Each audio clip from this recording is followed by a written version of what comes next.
Jim Wheeler's hand stopped mid-reach for his walking stick, his weathered fingers frozen inches from the carved handle. The German shepherd's teeth had clamped down on his pant leg with desperate force, amber eyes wild with something beyond fear. It wasn't just protective instinct, it was prophecy. The ground beneath his boots gave way with a thunderous crack, sending decades of rotted timber and earth plummeting into the abandoned mine shaft where he would have stood. Martha Collins screamed from her porch 300 yards away, her coffee mug shattering against the wooden planks. Rex collapsed against Jim's leg, blood seeping through silver fur from a wound that looked months old, a secret the dog had carried in silence. The same loyalty that once drove his father Duke to save a platoon in Afghanistan now pulsed weakly in his chest. "Jesus Christ, boy," Jim whispered, his voice cracking like the earth that nearly claimed him. "How long have you been dying to keep me alive? How long had this 8-year-old shepherd been his guardian angel? And why today, of all days, had death finally come calling? Leave a like and share your thoughts in the comments along with the city you're watching. From now, let's continue with the story. The cabin that Jim Wheeler called home sat like a wounded animal against the Virginia mountainside, its weathered cedar shingles bearing 23 years of Appalachian winters. At 67, Jim moved through its 3 rooms with the careful precision of a man who'd learned that sudden movements brought unwelcome memories. The Purple Heart gathering dust on his mantelpiece told only half the story. The other half lived in the tremor that seized his hands every morning at 03:47, the exact time an IED had torn his world apart in Afghanistan. Rex sprawled on the threadbare Persian rug that Margaret had loved, his massive frame rising and falling with labored breaths. The dog's amber eyes tracked Jim's every movement with an intelligence that sometimes unnerved the old soldier. German shepherds were smart, but Rex displayed an almost supernatural awareness of Jim's moods, his needs, his unspoken fears. When the nightmares came, and they still came, 23 years later, Rex would materialize beside the bed before Jim's eyes even opened, pressing his warm bulk against trembling legs. The disability check arrived on the 15th of every month, $1,247 from a grateful nation that had moved on to newer wars, younger heroes. After the mortgage, utilities, and Rex's premium dog food, Jim was left with enough for generic coffee and whatever vegetables Martha Collins couldn't sell at the farmer's market. Pride had kept him from accepting her charity for years, but pride didn't fill an empty stomach or pay for Rex's arthritis medication. Martha lived in the yellow house visible through the kitchen window, close enough for conversation, but far enough for privacy. At 73, she possessed the kind of understated strength that came from outliving 3 husbands and raising 4 children who rarely called. Her gray hair stayed pinned in a neat bun, and her blue eyes held secrets that would have surprised the Pine Creek Ladies Auxiliary. Most folks knew her as the retired schoolteacher who collected stray cats and baked pies for church socials. None suspected that Martha Jane Collins had once analyzed Soviet intelligence reports in a windowless Langley office. The third member of Jim's small world existed only in the framed photograph beside his reading chair. Dr. Sarah Elizabeth Wheeler Martinez stared back from behind wire-rimmed glasses, her FBI credentials visible in the corner of the professional headshot she'd sent 2 Christmases ago. 42 years old, his only child, and they hadn't spoken since her mother's funeral. The argument that severed their relationship had been about Margaret's final wishes, but the real wound went deeper, to places where a father's protective silence had been mistaken for indifference, where a daughter's grief had curdled into resentment.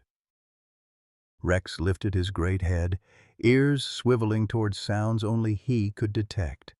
Through the window, pine trees swayed in the afternoon breeze, their shadows dancing across the valley, where abandoned mine shafts dotted the landscape like open graves.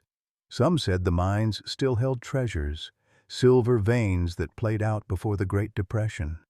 Others whispered about different secrets buried in those depths, the kind that powerful men paid to keep hidden. The German shepherd's low growl vibrated through the floorboards, a warning that something in their carefully ordered world was about to change. The hidden entrance revealed itself only because Rex refused to leave the collapsed mine's edge. While Jim examined the dog's bleeding flank, his fingers probing for the source of the wound, Rex kept pawing at a section of fallen timber that didn't match the rest. The wood was newer, deliberately placed to camouflage what lay beneath. When Jim finally pried away the rotted boards, the steel door underneath bore a lock that had been opened recently. The metal still gleamed with fresh oil. The narrow tunnel beyond stretched into darkness that swallowed his flashlight beam. Rex limped forward without hesitation, as if he'd traveled this path before. The walls were lined with military-grade conduit, and the air carried the ozone smell of electronic equipment. After 50 yards, the passage opened into a room that made Jim's blood run cold.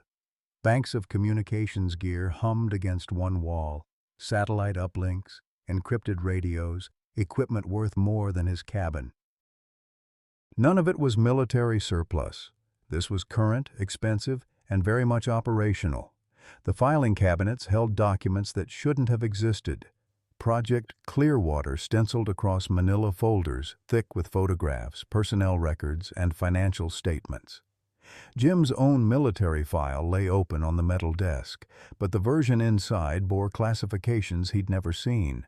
His service record had been sanitized, whole months erased, including the 3 weeks in Afghanistan that still visited his nightmares. According to these papers, Staff Sergeant James Wheeler had been deployed to a supply depot outside Kabul. The truth was different, and apparently worth killing to protect. The photographs made his hands shake worse than any flashback ever had. His old squad, Delta Company, 2nd Battalion, posed beside military vehicles in what the caption labeled as Forward Operating Base Construction. But Jim remembered that day differently. They hadn't been building anything. They'd been destroying evidence, burning documents, covering up what their commanding officers called a regrettable incident involving civilian casualties. The massacre at Kala-i-Jangi had never made the news because men with money and influence had ensured the story died with most of the witnesses.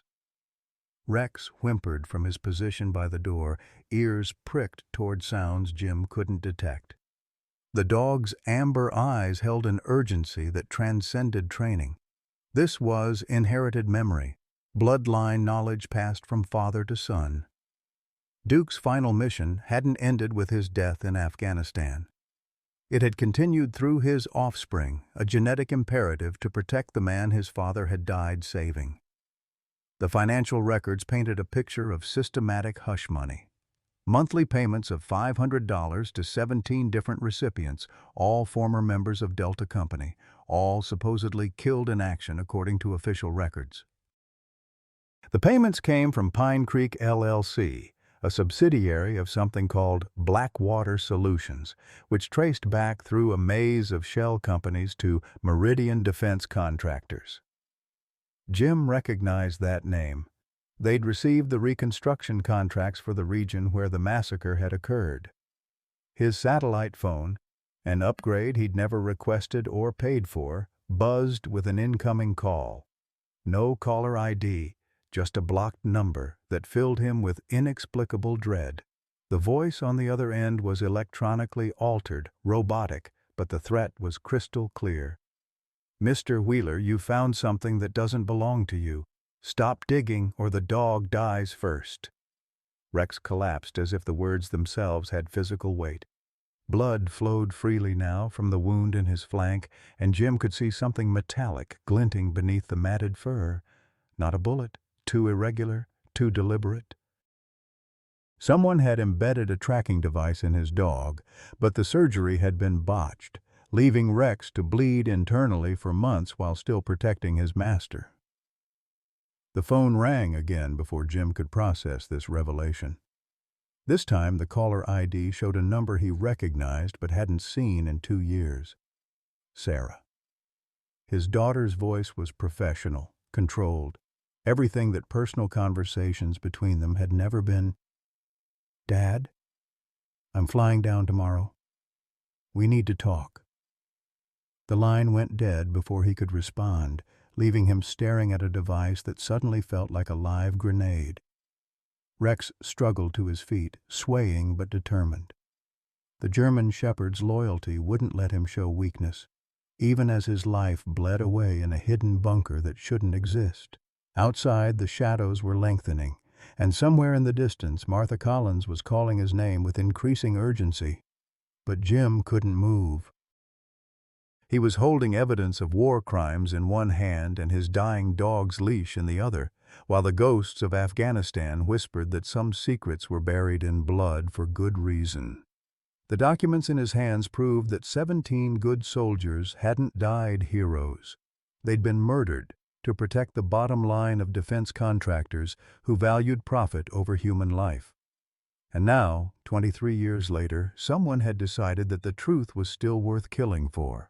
Sarah's rental car pulled into the gravel driveway at precisely 1400 hours, a habit that betrayed her federal training more than any badge ever could. Jim watched from his kitchen window as his daughter emerged, her charcoal suit wrinkled from the flight but her posture still rigid with the authority that had carried her through 15 years with the Bureau.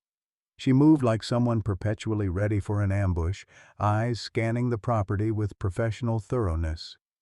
Before her gaze settled on the yellow house where Martha Collins pretended to tend her roses. The knock on his door came exactly 3 minutes later, long enough for Sarah to assess potential threats, short enough to maintain the element of surprise that federal agents learned to cherish. When Jim opened the door, Rex struggled to his feet, tail attempting a weak wag that died halfway through the motion. Sarah's trained eye immediately cataloged the dog's condition. The fresh bandages, the labored breathing, the way his amber eyes tracked her movements with desperate intelligence. "You look like hell, Dad." Her voice carried the clipped efficiency of someone who'd learned to compartmentalize emotion. "Both of you." "Wasn't expecting company." Jim stepped aside, noting how Sarah's hand instinctively checked her service weapon, a gesture so automatic she probably didn't realize she was doing it. "Coffee's fresh if you want some." The cabin felt smaller with Sarah's presence filling it. She'd inherited her mother's height and her father's stubborn jaw, but the years had carved lines around her eyes that spoke of cases that kept her awake at night. She moved through the familiar rooms like a stranger, touching nothing, claiming no space for herself. The distance between them felt wider than the 2 years since their last phone call. "I've been investigating some irregularities in defense contractor payments." Sarah's words were carefully chosen, each syllable measured. "Meridian Defense Contractors has been making payments to rural communities across 3 states. Pine Creek's on the list." Jim's coffee mug stopped halfway to his lips. The coincidence felt too calculated, too convenient. "And you just happened to decide your old man might know something about it?" "I traced 17 separate payments, Dad.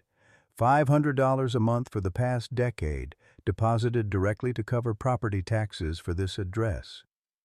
Sarah's dark eyes, Margaret's eyes, searched his face for recognition. "You telling me you didn't know?" The revelation hit him like shrapnel. Someone had been paying his bills for 10 years, keeping him afloat without his knowledge or consent. The anonymous benefactor had ensured he'd never lose the cabin, never face the humiliation of charity or the streets. But charity from whom? And why? "I thought it was some kind of veterans benefit program," he lied, the words tasting bitter. "Never asked questions." Sarah's laugh held no humor. "Dad, You were a staff sergeant. The government doesn't hand out anonymous payments to former NCOs unless there's something worth buying their silence about. Rex lifted his massive head, ears swiveling toward sounds only he could detect.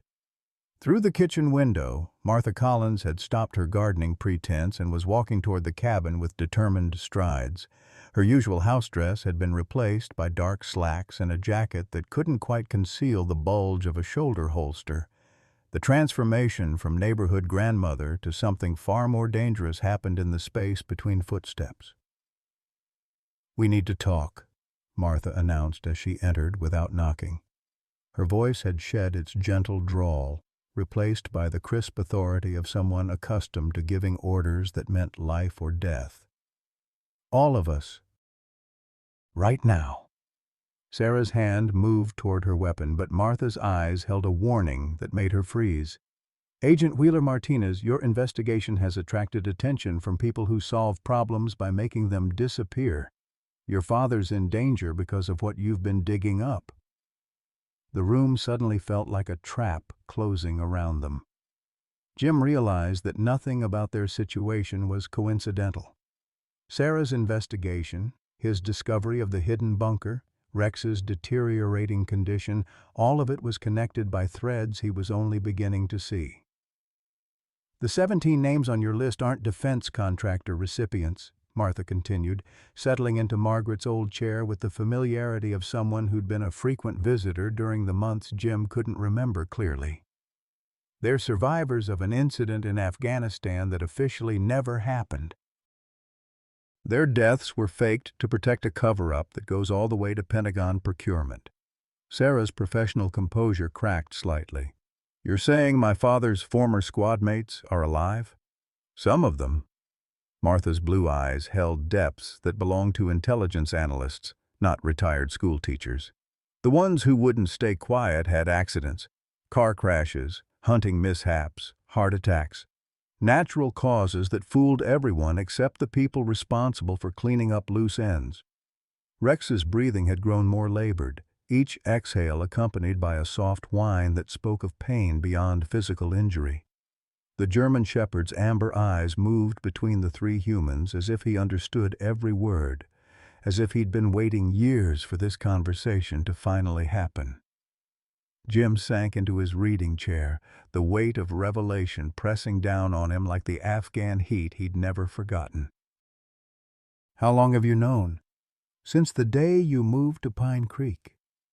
Martha's admission hung in the air like gun smoke. "I was assigned to keep you safe, keep you quiet, and keep you alive long enough for the truth to stay buried." The silence stretched between them, broken only by Rex's labored breathing and the distant sound of vehicles approaching on the mountain road.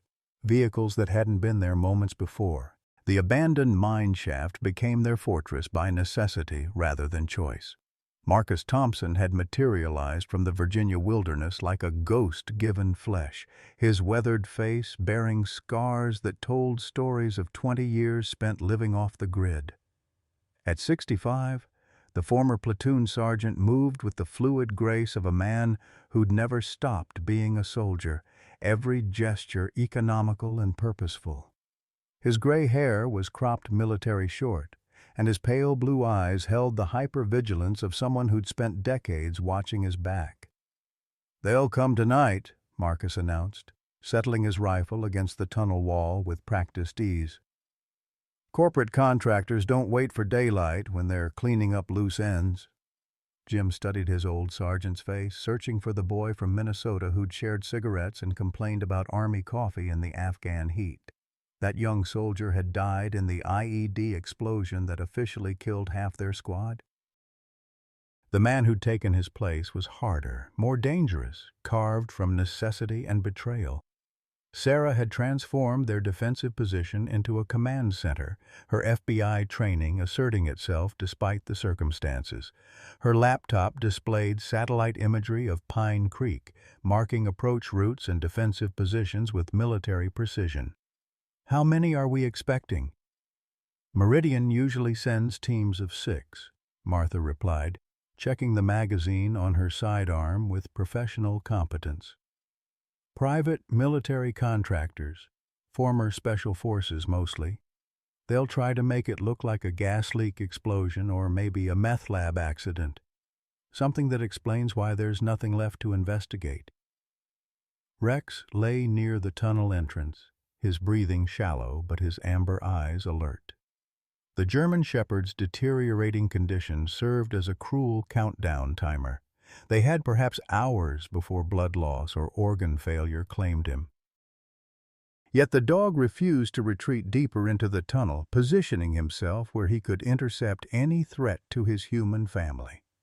The plan they'd cobbled together relied on timing, desperation, and the hope that 20 years of hiding evidence had made their enemies overconfident. Sarah's FBI credentials would provide legal cover for whatever survived the night, while Martha's intelligence contacts would ensure the story reached sympathetic ears in Washington. Marcus brought tactical expertise and an intimate knowledge of Meridian's methods. Jim contributed local knowledge and a burning need to finally face the ghosts that had haunted him for 2 decades. The massacre at Kala Ijangi wasn't about civilian casualties, Marcus explained, his voice carrying the weight of secrets that had festered for years. Our squad stumbled onto a weapons cache that Meridian was selling to local warlords. American weapons fresh from depot storage being funneled to the highest bidder regardless of which side they were fighting for. Sarah's fingers paused over her keyboard. You're talking about arms trafficking on a massive scale. 50 million in weapons over 6 months, Jim confirmed. The numbers burned into his memory like brands. We had serial numbers, shipping manifests, everything. Colonel Morrison told us it was a classified operation, that we'd signed our own death warrants if we talked. The sound of approaching vehicles echoed through the mountain valley, diesel engines working hard on the steep grade, multiple vehicles moving in tactical formation. Through her binoculars, Martha counted 3 black SUVs and a communications van, their occupants invisible behind tinted windows. Professional contractors, she observed, not the local muscle they usually send for cleanup jobs. Rex struggled to his feet, hackles rising despite his weakness. The German shepherd's low growl vibrated through the tunnel, a sound that spoke of generations of breeding for protection and warfare. His amber eyes tracked movement that human senses couldn't detect, his body positioning itself between the approaching threat and his family. The first explosion came without warning. A flashbang grenade detonated at the hidden entrance, designed to disorient rather than kill. The contractors wanted their targets alive long enough for interrogation to ensure no copies of the evidence existed elsewhere. They poured into the tunnel with military precision, night vision goggles and suppressed weapons marking them as professionals who'd done this work before. Jim's hands found the familiar weight of Marcus's spare rifle, muscle memory from Afghanistan asserting itself despite 20 years of civilian life. The tunnel's narrow confines worked in their favor, channeling the attackers into a killing ground where superior numbers meant little. Sarah's pistol barked in measured cadence, her FBI training evident in every controlled burst. Martha fought like someone half her age, her movements betraying decades of combat experience that no retirement paperwork could erase.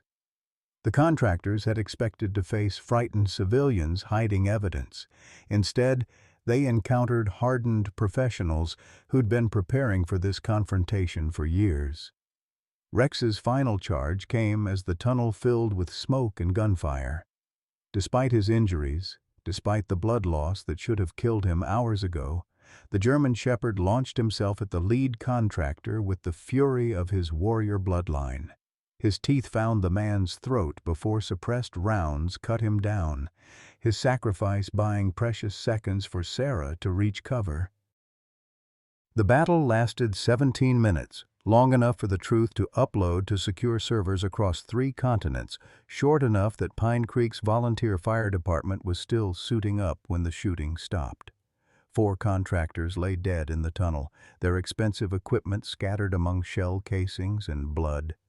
The survivors had retreated to their vehicles, regrouping for an assault that would leave no witnesses. Jim cradled Rex's massive head as life ebbed from amber eyes that had never wavered in their loyalty. The German shepherd's breathing slowed to shallow gasps, each exhale carrying the weight of a mission inherited from his father. Duke's final command echoed across the years: protect the family, preserve the truth, honor the sacrifice of those who'd fallen. "Good boy," Jim whispered, his voice breaking on words that felt inadequate. "Mission accomplished, soldier." Marcus pressed fresh magazines into Jim's hands, his scarred face grim with the knowledge that their defensive position was compromised. "They'll come with everything next time. No more games, no more questions." Through the tunnel entrance, vehicle engines roared to life. Spotlights swept the mountainside as the contractors prepared for their final assault. Sarah's laptop displayed confirmation that the evidence had reached its destinations: FBI servers, congressional offices, newspaper databases that would ensure the story survived even if they didn't. The approaching lights grew brighter, closer, accompanied by the mechanical whine of drone rotors. Meridian defense contractors had committed resources that spoke of desperation, of a cover-up so valuable that any cost was justified to protect it. 20 years of silence were about to end in violence that would echo through the Virginia mountains. Rex's final breath came as the first rocket impacted the tunnel entrance, his amber eyes closing on a family he'd protected to his last heartbeat. The explosion that followed would either reveal the truth or bury it forever. The tunnel collapsed in sections, each thunderous rumble marking another piece of their refuge-turned tomb. Concrete dust filled the air like fog, transforming their defensive position into a choking nightmare where visibility dropped to arm's length. Jim pressed his face against his shirt sleeve, tasting blood and cordite, while debris rained down from the reinforced ceiling that had seemed so solid minutes before. Rex's body lay motionless near what remained of the entrance, his silver fur now gray with dust and darker stains. The German shepherd's amber eyes stared sightlessly at the roof beams that groaned under the weight of displaced earth. 20 years of loyal service had ended in 17 minutes of violence, another casualty in a war that officially didn't exist. Sarah's laptop screen flickered once, twice, then died as electrical systems failed throughout the underground complex. The evidence they'd died to transmit had either reached its destinations or vanished into digital oblivion. There was no way to know which. Her FBI training hadn't prepared her for this kind of helplessness, the complete dependence on technology that could fail at the moment it mattered most. "Communications are down," Martha announced, her voice steady despite the blood trickling from a scalp wound. Her CIA composure remained intact even as their situation deteriorated beyond salvage. "We're cut off." Marcus worked frantically at the secondary tunnel entrance, using his bare hands to clear debris from a passage that might lead to safety or simply to another dead end. His face was streaked with dirt and sweat, but his pale blue eyes held the determination of a man who'd survived 20 years by refusing to quit. "There's an old mining shaft about 50 yards through here. If we can reach it." Another explosion shook the mountainside, this one closer and more personal. Meridian's contractors were systematically destroying every exit, every hiding place, ensuring that whatever happened in these tunnels would stay buried forever. The methodical destruction spoke of resources and planning that went far beyond corporate damage control. Jim felt his heart hammering against his ribs. Not the cardiac episode of a 67-year-old man under stress, but the adrenaline surge of a soldier facing his final battle. The tremor in his hands had nothing to do with age or trauma. It was the body's response to imminent death, to the certainty that this underground maze would become their grave. "Dad?" Sarah's voice cut through the chaos, and for the first time in years, She sounded like the little girl who'd once run to him for comfort. "I need you to know that I don't." Jim's interruption was harsh but necessary. Last words were for people who accepted defeat, and he wasn't ready to surrender. "Save it for when we get out of here." The irony wasn't lost on him. After 2 years of silence, his daughter had flown across the country to reconcile, only to die beside him in a hole in the ground. Margaret would have found some cosmic justice in their shared fate. The stubborn Wheeler pride that had kept them apart now binding them together in their final moments. Martha's pistol spoke twice more, the muzzle flashes illuminating contractors advancing through the smoke. Professional killers with night vision equipment and unlimited ammunition, methodically clearing rooms like they'd done in a dozen foreign conflicts. The old CIA operative's marksmanship remained lethal despite her age, but bullets couldn't hold back the inevitable. "Structural collapse in 30 seconds, Marcus called out, his engineer's training evident in the way he read stress fractures in the tunnel walls. "This whole section's coming down whether we want it to or not." The sound that followed wasn't mechanical. It was organic, primal, the mountain itself rejecting the violence that had invaded its depths. Support beams snapped like gunshots, each failure triggering cascading destruction that no human agency could control. The mine shaft that had hidden their evidence for hours was reclaiming it, burying truth and lies alike under tons of Virginia granite. Sarah reached for her father's hand as the ceiling began its final descent. Her fingers were cold but steady, the same hands that had learned to braid her hair and tie her shoes under Margaret's patient guidance. "I'm sorry I waited so long to come home." Jim squeezed back, feeling calluses that spoke of a life spent in service to others. Federal agents and soldiers had more in common than either profession liked to admit.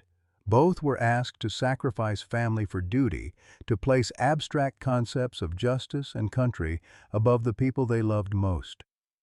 The darkness was complete now. Not just the absence of light, but the presence of something heavier. Rex's body had disappeared under fallen stone, but his sacrifice lived on in the seconds it had bought them, the data packets that had traveled beyond Meridian's reach before the communications arrays died. The German shepherd's final mission might have succeeded, even as his family faced the consequences. Martha's breathing had become labored, each exhale accompanied by a wet sound that suggested internal injuries beyond field medicine's ability to treat.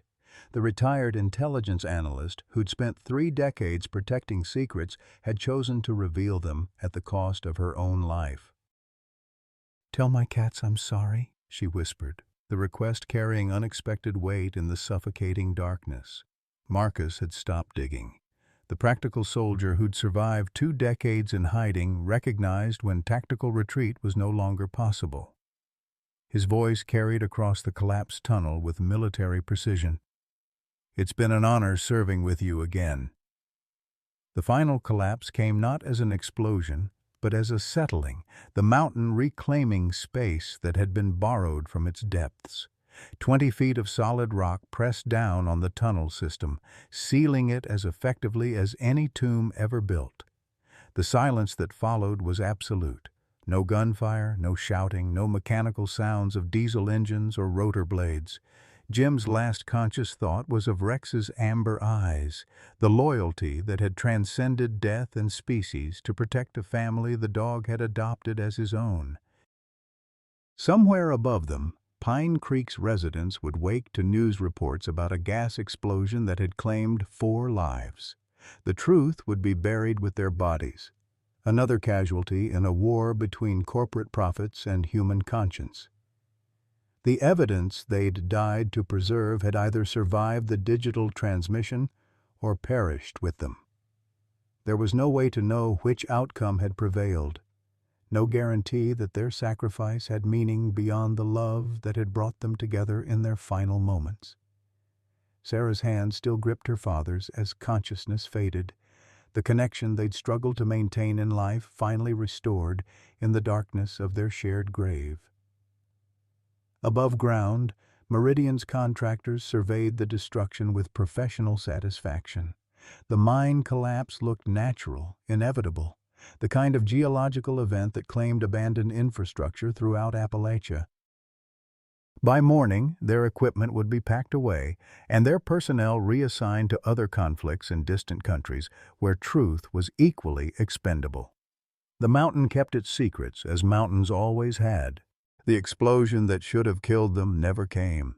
Instead, Jim Wheeler opened his eyes to artificial light filtering through medical gauze, his throat raw from intubation, and his body connected to machines that beeped with mechanical persistence. The hospital room smelled of disinfectant and floor wax, sterile scents that couldn't mask the underlying odor of human suffering that permeated every healthcare facility he'd ever known. Sarah sat beside his bed, her FBI blazer replaced by civilian clothes that made her look younger, more vulnerable. Dark circles under her eyes suggested she'd been maintaining this vigil for days, maybe weeks. When she noticed his awareness, her hand found his with desperate relief. "How long?" His voice emerged as barely a whisper, damaged vocal cords struggling to form words. 18 days. Sarah's professional composure cracked slightly. "You've been in a medically induced coma since the rescue." Multiple fractures, internal bleeding, severe concussion. The doctors weren't sure you'd wake up. Memory returned in fragments.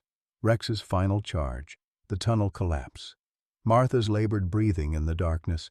Each recollection brought fresh waves of loss that monitoring equipment translated into irregular beeps. The others? Sarah's hesitation lasted long enough to confirm his worst fears. Marcus didn't make it. Internal injuries were too severe by the time the rescue teams reached you. Martha's alive, but in intensive care 2 floors up. She's been asking for you. The revelation that any of them had survived felt impossible, miraculous in a way that challenged everything he thought he knew about their final moments. How did we get out? Rex. The single word carried weight that expanded to fill the sterile room. The tracking device in his body wasn't just surveillance equipment. It was also a distress beacon, military grade, designed to activate when his vital signs flatlined. When he died, it sent out a signal that brought every federal agency within 200 miles. Jim closed his eyes, processing the implications. Even in death, the German shepherd had continued his mission, his sacrifice triggering the rescue that saved whatever remained of his human family. The loyalty that had defined 3 generations of military working dogs had found its ultimate expression in that final moment. The evidence? The question carried the weight of all their losses. Rex, Marcus, the 2 years of silence between father and daughter, the decades of buried truth. Sarah's smile held triumph mixed with exhaustion. Went viral, 6 hours before the tunnel collapsed. Turns out your dog's timing was perfect. The uploads completed just as Meridian's contractors cut the communications lines. By the time they realized what had happened, the story was already trending on social media, and congressional staffers were fielding calls from journalists. The hospital television mounted on the opposite wall displayed CNN's coverage of what anchors were calling the Pine Creek Revelations. Congressional hearings, FBI raids, corporate executives in handcuffs, images that felt surreal after weeks of secrecy and violence. Defense contractor stocks had plummeted, while veteran advocacy groups demanded investigations that reached back decades. Meridian defense contractors ceased operations yesterday, Sarah continued, her FBI training evident in the way she organized information. 17 former employees have been arrested on charges ranging from fraud to conspiracy to commit murder. The CEO hanged himself in his cell rather than face trial. Justice felt hollow when measured against the cost of achieving it. Rex's death, Marcus's sacrifice, Martha's injuries, The price paid for corporate accountability seemed impossibly steep. Jim wondered if the German Shepherd would have made the same choice, knowing the consequences. A knock on the door interrupted his brooding.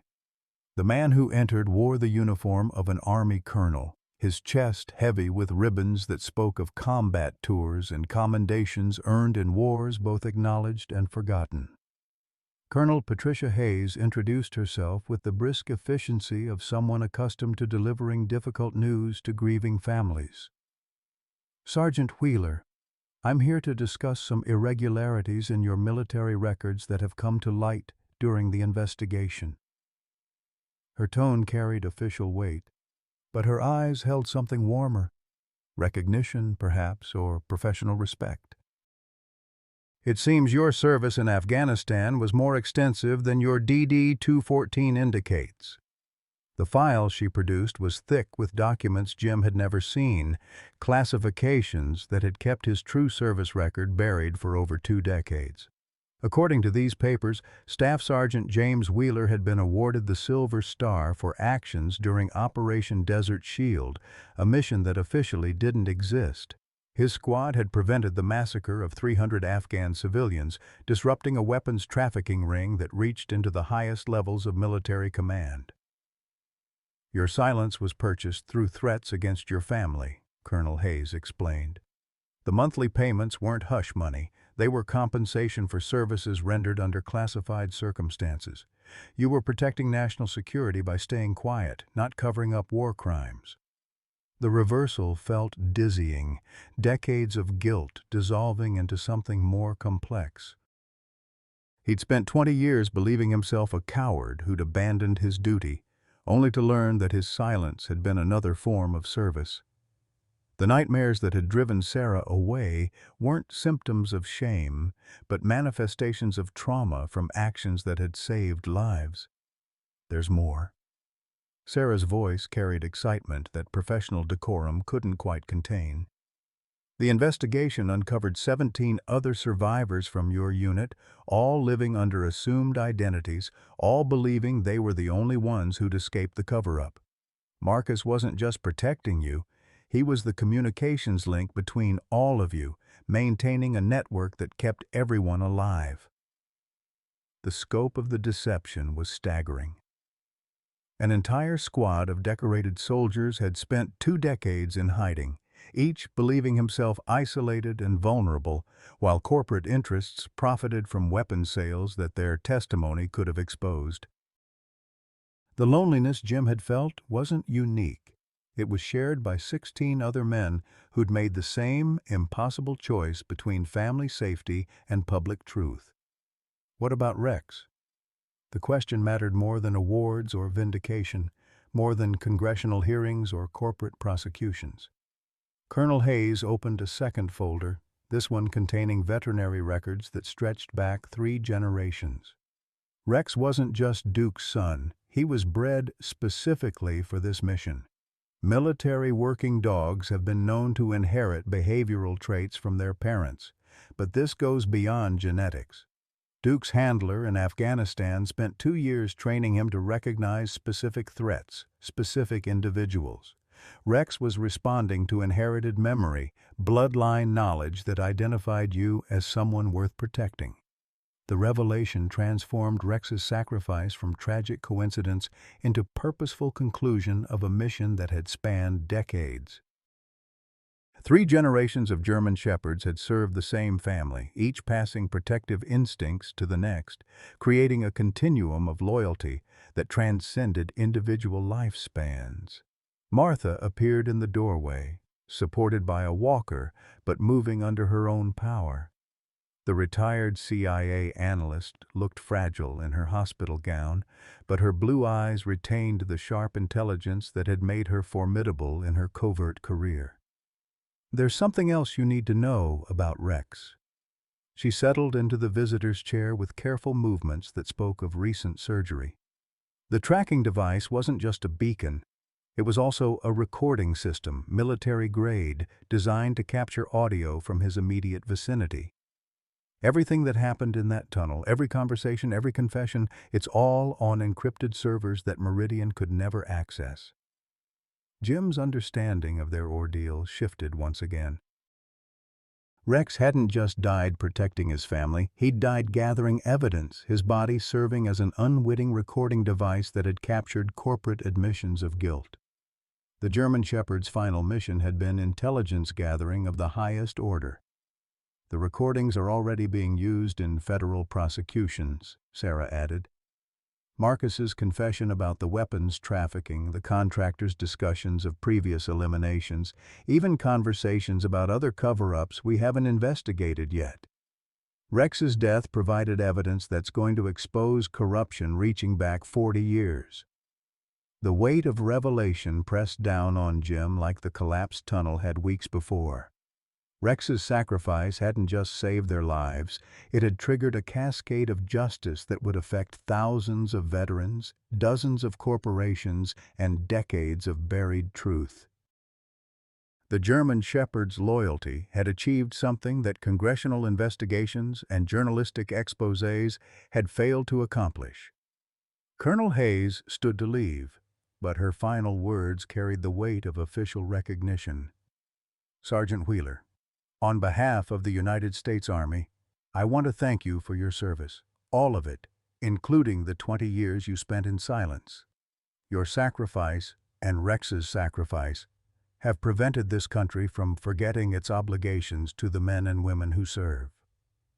As the hospital room emptied, father and daughter sat in comfortable silence for the first time in years. Sarah's hand remained in his, the connection they'd lost at Margaret's funeral finally restored through shared trauma and mutual forgiveness. Outside the window, autumn light painted the Virginia mountains in shades of gold and crimson, colors that spoke of endings and beginnings in equal measure. Rex was gone, but his mission lived on in the justice his death had triggered, the family his sacrifice had reunited, and the truth his loyalty had preserved. Sometimes the greatest victories required the highest prices, and sometimes love expressed itself through letting go. Christmas morning arrived with the kind of pristine snow that transformed the Virginia mountains into a postcard, each pine branch weighted with white that caught the early sunlight like scattered diamonds. Jim Wheeler stood at his kitchen window, coffee steaming in his hands, watching Sarah's children build a snowman in the yard where Rex had once patrolled with vigilant dedication. The German Shepherd's absence still carved a hollow space in his daily routines, but time had softened the sharp edges of grief into something more bearable. The cabin had been rebuilt with insurance money and federal compensation, but Jim had insisted on keeping the original foundation stones that Margaret had chosen 30 years earlier. Some things deserved preservation, even when everything else changed. The new structure was larger, with space for visiting grandchildren and the occasional congressional investigator who still sought details about the Meridian cover-up. Sarah emerged from the guest bedroom wearing one of her mother's old robes, her FBI credentials temporarily forgotten in favor of the comfortable chaos of family holidays. At 43, she'd finally learned to balance career demands with personal relationships, a lesson that had cost them both too much time to master. Her divorce had been finalized 6 months earlier, but the freedom it brought felt more like relief than loss. "The kids are asking about Rex again," she said, settling beside him with her own coffee. "Emma wants to know if all dogs go to heaven, and Jake thinks we should get another German Shepherd." Jim's smile carried memories of amber eyes and unwavering loyalty. "Rex would want us to be happy, but he'd also want us to remember that some dogs are irreplaceable." The front door burst open with the explosive energy that only 6- and 8-year-old children could generate, bringing gusts of cold air and excited chatter about Santa's visit. Emma Wheeler Martinez had inherited her grandfather's stubborn chin and her mother's analytical mind, while Jake possessed his grandmother's gentle nature and an uncanny ability to find trouble in the most innocent situations. Martha Collins arrived promptly at noon, her contribution to Christmas dinner carried in the same casserole dish she'd used for 30 years of church potlucks. At 74, the former CIA analyst had traded her covert career for the open role of surrogate grandmother, though her sharp eyes still missed nothing. The walking cane she'd needed since the tunnel collapse served double duty as a disciplinary tool for misbehaving grandchildren. "Any word from Washington?" she asked, settling into the chair that had become permanently hers during the long months of recovery and congressional testimony. Sarah nodded toward the stack of mail on the kitchen counter. The final Meridian prosecutions concluded last week. 18 convictions, including 3 generals and a Pentagon procurement officer. The judge called it the most extensive military corruption case in 50 years. The financial settlements had transformed Pine Creek from a forgotten mountain community into something approaching prosperity. Veteran services, medical facilities, and educational programs funded by corporate penalties had given the town a future it hadn't possessed since the coal mines closed. The 17 survivors of Delta Company had each received compensation that ensured comfortable retirements, but more importantly, they'd received recognition that their silence had served a greater purpose. Dr. Michael Harrison knocked on the door precisely at 1300 hours, his punctuality a holdover from his own military service that had ended with medical discharge after an IED took his left leg below the knee. The veterinarian who'd fought to save Rex during those desperate final hours had become a regular visitor, drawn initially by professional concern, but increasingly by Sarah's company and the children's affection. "I brought something for the family," he announced, producing a small wooden box carved with military insignia. Inside, nestled in velvet, lay Rex's collar and the silver star that had finally been awarded for Duke's service in Afghanistan. The medal carried an inscription that read, "For valor in the face of the enemy and loyalty beyond the call of duty." Emma traced the star's points with careful fingers, her young mind processing concepts of sacrifice and service that most adults struggled to understand. "Grandpa Jim, did Rex know he was a hero?" Jim knelt beside his granddaughter, his aging joints protesting the movement but his heart requiring the connection. "Heroes don't think about being heroes, sweetheart. They just do what needs doing when other people need help." The afternoon passed in the comfortable rhythms of family celebration. Board games that devolved into good-natured arguments, stories that improved with each telling, and the kind of laughter that Margaret would have treasured. Sarah documented everything with her phone, creating digital memories to supplement the physical ones that filled the rebuilt cabin. As evening approached, the adults gathered on the front porch while the children played in the snow, their voices carrying across the valley like echoes of simpler times. The conversation inevitably turned to Rex, to the events that had brought them together, and to the future that his sacrifice had made possible. "I've been thinking about getting a dog," Jim admitted, the words carrying more weight than casual consideration. "Not a replacement for Rex. Nothing could do that. But maybe a companion. Someone to keep the cabin from feeling too quiet." Sarah's smile held understanding that had taken years to develop. "Rex would approve, as long as you promise not to train it to be a one-dog army." Martha's contribution came in the form of information, as it usually did. "There's a litter of German Shepherd puppies at the rescue center in Charlottesville. The mother was a retired military working dog, and the father has bloodlines that trace back to some very distinguished service animals." The suggestion hung in the air like an invitation, a possibility that honored the past while embracing the future. Jim had spent 2 years grieving Rex's loss, but grief was meant to evolve into gratitude, and gratitude into action that honored what had been sacrificed. "After New Year's," he decided. "We'll go look after New Year's." The decision felt right in ways that congressional medals and financial settlements never could. Rex's mission had been protection and service, values that didn't die with the animal that embodied them. A new dog wouldn't replace the German Shepherd who'd saved his life. but it might carry forward the spirit of loyalty and dedication that had defined 3 generations of faithful service. As the family prepared for bed, Jim walked the property one final time, a habit that Rex had trained him to maintain through years of shared vigilance. The snow crunched beneath his boots, and the mountain air carried scents of pine and wood smoke that spoke of home in ways that couldn't be articulated. At the spot where Rex had collapsed on that September afternoon, someone had placed a simple stone marker. The inscription read, "In memory of courage that asked nothing and gave everything." Sarah's work, most likely, though she'd never admitted responsibility for the tribute.